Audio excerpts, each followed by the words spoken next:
Mac versus PC. Hi, I'm Sam, and to my right is Kai. Hello.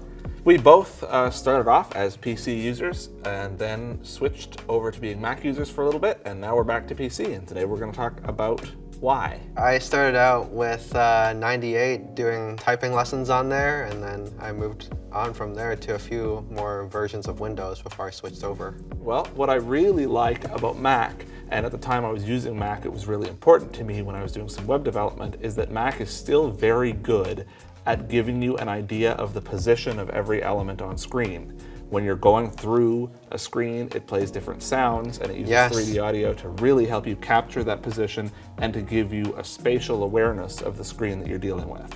And of course, you can also use the touchscreen as well, or a touchpad to get positional information, right? Yeah, and so you can just explore a screen with your finger as though it's a physical thing in front of you. Whereas Right. Windows, you lose that a little bit, and the screen kind of virtualizes everything, and it feels like it's just a linear bunch of text that you're tabbing through, and you don't really realize on Windows when Right. the tab is wrapped around and you're actually going down the screen. Of course, with certain screen readers now on Windows, you can certainly explore by touch because they've decided to try that, and that also works quite well. And then a couple of years ago, I jumped ship, and I said, you probably did it around the same time. Why? I found that using certain applications and doing web browsing was more efficient using Windows screen readers.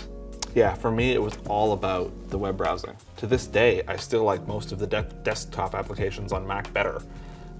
I think Mac is still superior in the way that it handles its audio outputs and volume controls and core audio and all of those frameworks. And I think VoiceOver is still a great screen reader, but the lag when you're browsing the web. Right. Well, the lag when you're just navigating any app, and I know they've tried to address some of these issues, but it still isn't as snappy.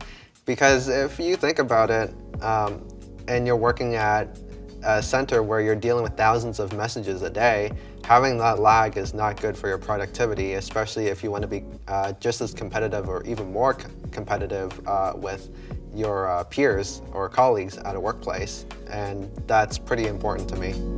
Logo. Fable.